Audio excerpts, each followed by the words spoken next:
Awu awula, awula. Awu awula, awula. Histoire, raconte. Histoire, raconte. Il était une fois les deux gendres.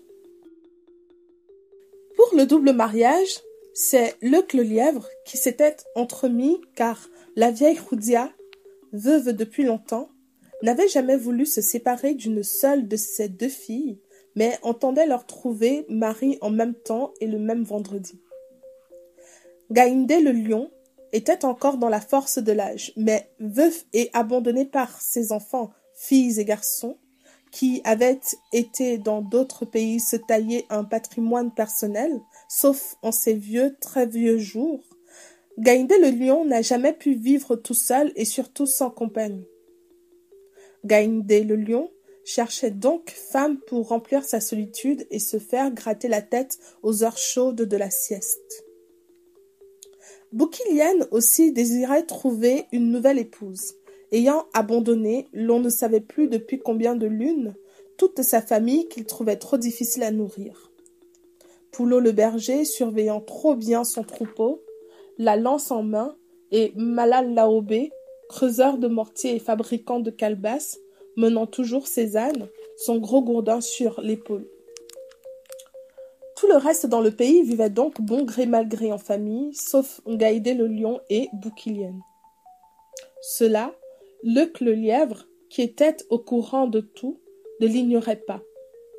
Il savait aussi que les filles de la vieille Roudia étaient en mal d'époux. Luc le lièvre s'en fut donc trouver la vieille femme. « Mam, grand-mère, je peux trouver un mari à chacune de tes filles et le même jour si tu le veux bien. Je t'en remercierai tout le restant de mes vieux jours, Luc, dit la vieille Roudia. Seulement, il faut que je te prévienne, grand-mère, tes deux gendres, si tes filles veulent bien d'eux, sont comme le jour et la nuit. L'un, c'est le courage même, la sincérité. L'autre, c'est la fourberie, la lâcheté et autre chose encore que tu sais mieux que moi, étant plus vieille. Ce sont Gaïndé le lion et Boukilienne. Ce n'est pas à ma fille de décider, c'est à moi de leur donner des maris. Quant au caractère et au comportement futur de ceux-ci à leur égard, c'est à elles de les corriger ou à les supporter. Elles ont reçu assez de leçons dans ma maison pour savoir que c'est la femme qui fait sa demeure, fait ou refait son mari et qui fait ses enfants. Luc le lièvre s'en fut trouver Gaïndé le lion qui s'ennuyait dans sa solitude.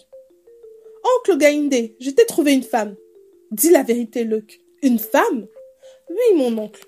Une femme, une fille de la vieille Roudia. »« Vaille, vaille, puisses-tu vivre encore longtemps, que ton souffle s'allonge encore, mon enfant. »« Amine, » fit humblement et modestement Luc aux longues oreilles.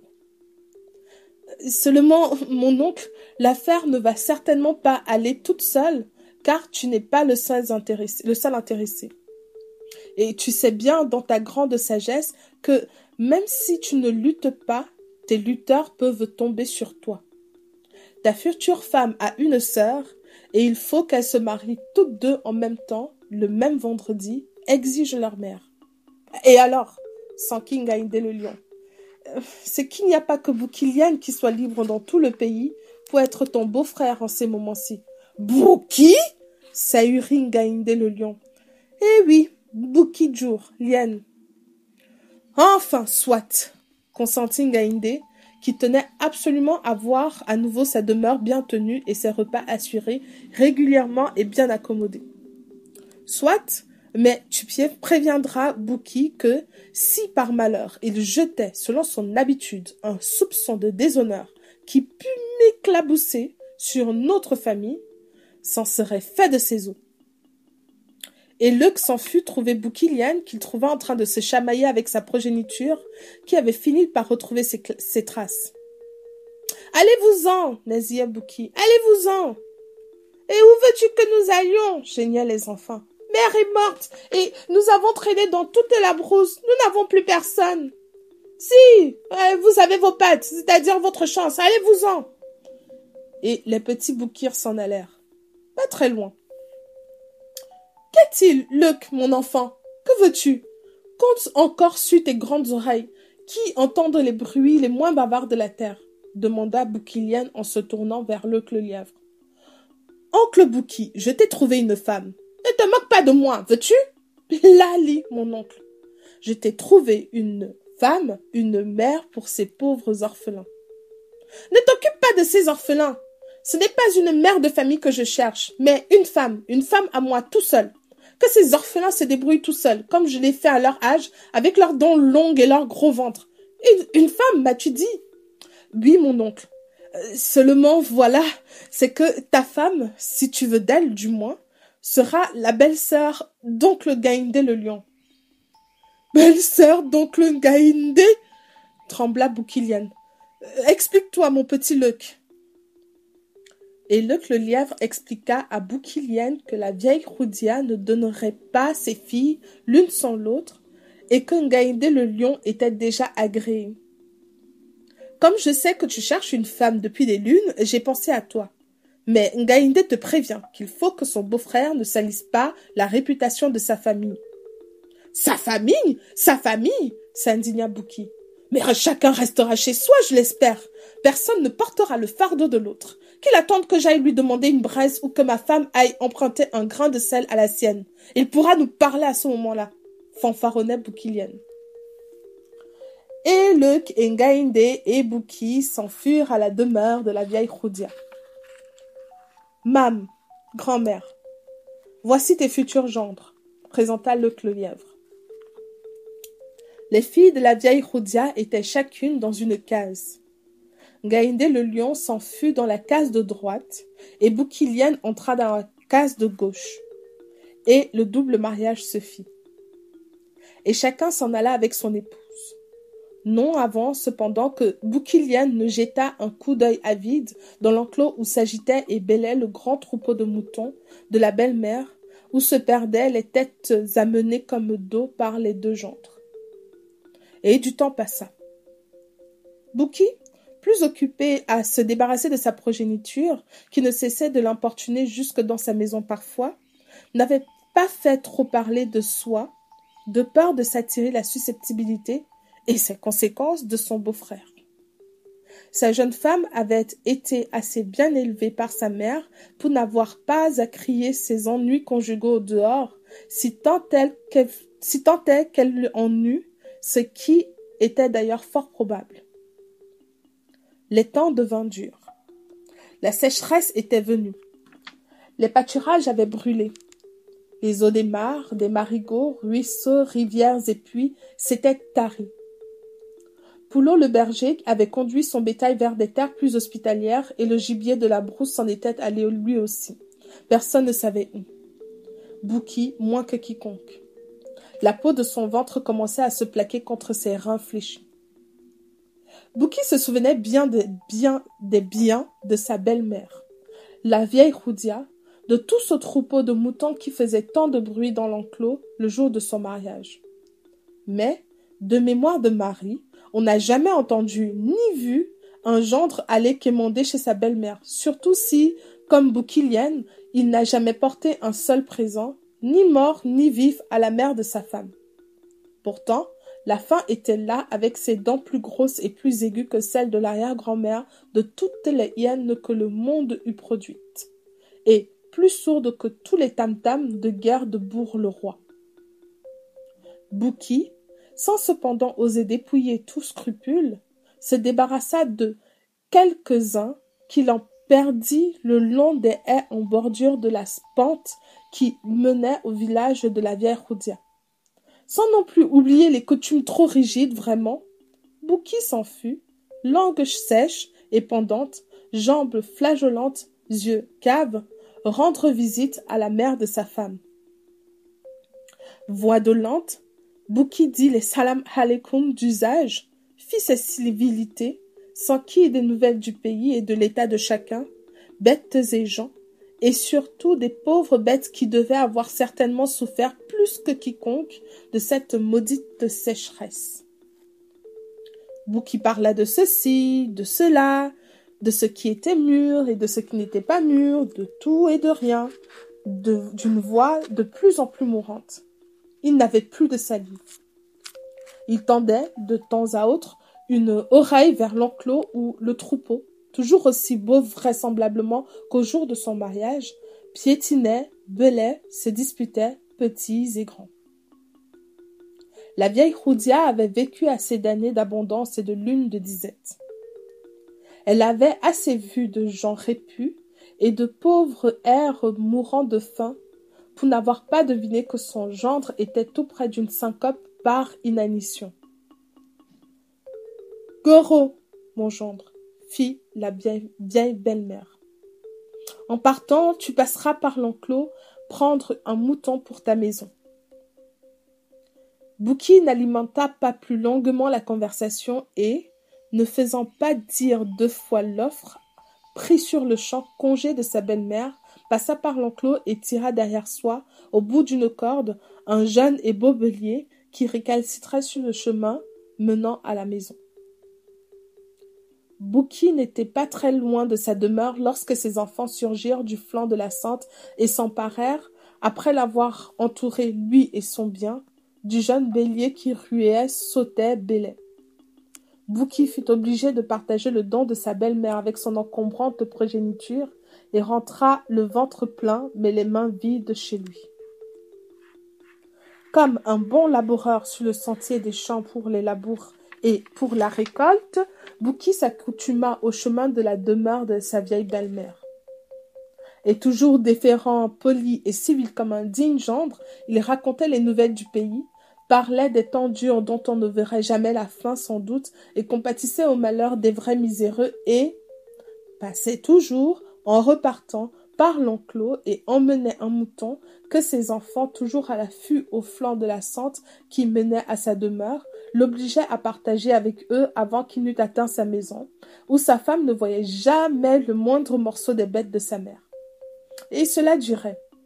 Et le troupeau de la vieille Roudia fondait, son enclos se vidait. Et Bouki et ses enfants oubliaient presque que la disette était maîtresse dans le pays. Luc le lièvre, qui fouinait par tout le pays, s'arrêta un soir dans la maison de la vieille Roudia, à l'heure où les bêtes rentrent au bercail. Luc ne vit pénétrer dans l'enclos que quelques vieilles brebis, dont les mamelles étaient flasques comme la besace d'un griot malchanceux. « Grand-mère !» s'étonna Luc. « Où est donc passé tout ton beau troupeau qui faisait tant de vacarme l'heureux jour du double mariage ?» Et la vieille femme raconta à Luc les visites de politesse de ce pauvre Bouki, de ce pauvre gendre qui mourait visiblement de faim, mais qui pour rien au monde n'aurait jamais demandé à sa belle-mère le moindre morceau, ni la plus chétive bête pour lui ni pour sa femme. Luc le lièvre approuva et s'en fut. Il rebroussa chemin et passa par la demeure de Boukilienne. Il n'y trouva que la femme de Bouki qui n'avait plus que la peau sur les os. Il comprit que les bêtes du troupeau de la vieille Roudia n'avaient pas dû arriver souvent, sinon jamais, jusque dans la maison de sa fille. Luc ne pouvait pas se contenter de compatir. Il alla tout droit chez Ngaïndé le lion. « Oncle Ngaïndé, j'ai vu quelque chose qui ne me plaît pas du tout, quelque chose qui me déplaît fort, quelque chose d'inimaginable, même de la part de Bouki. »« Bouki ? Qu'a-t-il encore fait ?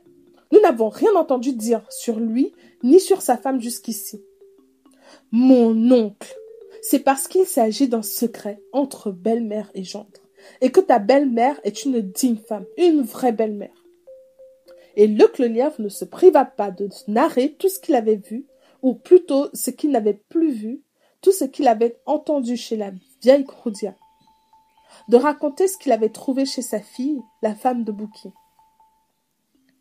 Ngaïndé le lion, qui était la loyauté même, ne pouvait croire ce que Luc le lièvre lui rapportait. Il dit à sa femme, « Il y a longtemps que tu n'as pas vu ta mère. Va lui faire visite. Reste là-bas tant qu'il te plaira. Au retour, Tu me diras ce que tu auras vu et entendu. » La femme de Ngaïndé le lion alla faire visite à sa mère. Elle ne resta pas longtemps dans la demeure maternelle et revint au bout de 3 jours. « Mon oncle, dit-elle à son époux en pleurant, mon oncle, tout ce que nous avait dit Leuc le lièvre est vrai, même au-dessous de la vérité. Il ne reste plus qu'une vieille brebis dans l'enclos de ma mère. Boukilienne a enlevé tout le troupeau, bête après bête, jusqu'aux moutons que tu avais offerts, jusqu'aux 3 chèvres qu'il avait données comme dot pour ma sœur. » Ce ne fut que sur le seuil de la demeure de sa belle-mère que Ngaïndé le lion put faire taire son courroux et arriva à l'enfouir au plus profond de son cœur. Ses salam aleikum, ses congratulations, ses civilités de gendre bien élevé n'en souffrirent donc point. Il put quand même faire dire, au bout d'un très long temps, à la vieille Roudia réticente, que c'était bien son autre gendre qui avait pillé tout l'enclos de bétail. Il ne restait plus que la vieille brebis, la mère de tout le feu troupeau. C'était justement le jour de la visite de Boukiliane, renseigna à la fin la vieille femme. Ngaïndé le lion fit mettre la vieille brebis dans une case et alla s'attacher à un piquet au fond de l'enclos. Le soir tombait. Boukiliane arriva chez sa belle-mère. Ses jambes étaient toujours aussi flageolantes, son ventre plus creux, sa langue plus pendante et plus sèche et ses yeux plus caves qu'à chacune de ses innombrables visites. Sa voix était aussi mourante et ses saluts encore plus sourds qu'aux autres fois. Toujours aussi déférent, poli, civil, comme un digne gendre. Bouki raconta les nouvelles du pays, parla des temps durs dont on ne voyait pas la fin décidément, compatit au malheur des vrais miséreux, prit congé et passa, en repartant, dans l'enclos qu'envahissait la nuit. Il détacha la corde et tira la bête qui était seule dans l'enclos, et qui suivit docilement sans crier, sans sauter, sans ruer. « Tant mieux !» constata en nasillant Bouki, qui se souvint qu'il ne restait du troupeau qu'une vieille, très vieille brebis, et qui, sans se retourner, caressa la tête de la bête. « Même pas trace de cornes sur le crâne. Tant mieux. Tu seras plus facile à égorger, puisque tu sembles en avoir pris ton parti. L'âge t'a bien assagi, vieille grand-mère. Ainsi, mes enfants ne t'entendront pas, puisque tu n'ameutes pas tout le pays comme les autres toi. » Et Bouki s'enfuit sur le sentier menant à sa demeure et tirant son bien au bout de la corde. Il s'arrêta au bout d'un long chemin et, sans se retourner, caressa encore la tête de sa bête.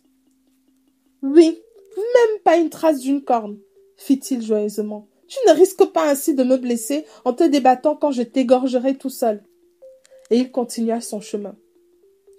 Mais les enfants de Bouki n'auraient pas été des enfants de Bouki s'ils n'avaient escompté que, ce jour-là, leur père reviendrait comme d'habitude avec son mouton. Ils n'avaient jamais essayé d'ailleurs de savoir d'où, puisque leur père le leur portait ponctuellement, sinon gracieusement. Bouki n'était pas loin de sa maison quand ses enfants surgirent du flanc de la sente, l'entourèrent et allèrent s'emparer de son bien, lorsqu'un rugissement, qui s'entend encore de nos jours, les cloua sur place et figea Bouki, qui s'était retourné juste pour voir, braqué au plus profond de ses yeux, les braises des 2 yeux de Ngaïndé le lion. « Nous sommes morts !» firent les enfants de Bouki. « C'est oncle Ngaïndé !» bégaya Bouki. Ngaïndé le lion hésita-t-il sur le choix entre le père et l'un des premiers enfants. Toujours est-il que, lorsqu'il se décida à bondir, Bouki et sa progéniture étaient tous suspendus aux branches d'un fromager dont les piquants leur entraient dans les doigts. Ngaïndé le lion s'affala au pied du fromager, rugissant, battant la terre et ses flancs d'une queue rageuse.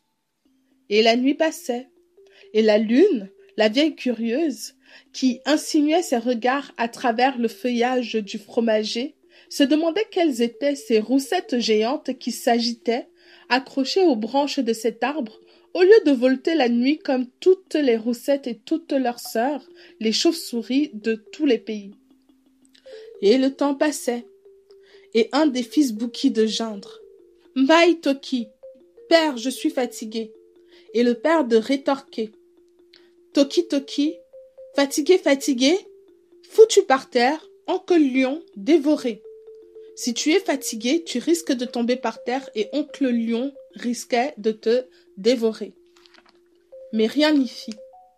Les enfants Bouki tombèrent les uns après les autres, après avoir vainement supplié leur père, qui n'y pouvait, mais Gaïndé le lion, toujours rageant et rugissant, leur fit sortir de leur ventre les bêtes du troupeau de sa belle-mère. Le soleil, de bon matin, avait ouvert les yeux, bien grands, et le feuillage du fromager ne pouvait plus lui cacher Bouki gigotant sous la plus haute branche, qui, à son tour, se mit à geindre. « Oncle, Toki, oncle, je suis fatigué. » Gaïndé le lion ne put s'empêcher de s'ébaudir à s'étouffer, de rire à gorge déployée. « Fatigué, fatigué, foutu par terre, oncle Gaïndé dévoré !» fit-il en ricanant, puis en imitant Bouki. « Mais, oncle Gaïndé, fit celui-ci, tu ne peux pas faire son mari de ta sœur. » Gaïndé le lion riait tellement de si bon cœur et aux larmes qu'il ne vit pas son beau-frère choir à ses pieds, et le bruit d'une outre pleine que fit celui-ci en touchant terre le prit au dépourvu. Sa grosse et lourde patte n'atteignit que les reins de Bouki, qui s'était relevé et détalait les fesses encore plus basses, rendant cependant, dans sa fuite éperdue, le restant du troupeau de sa belle-mère.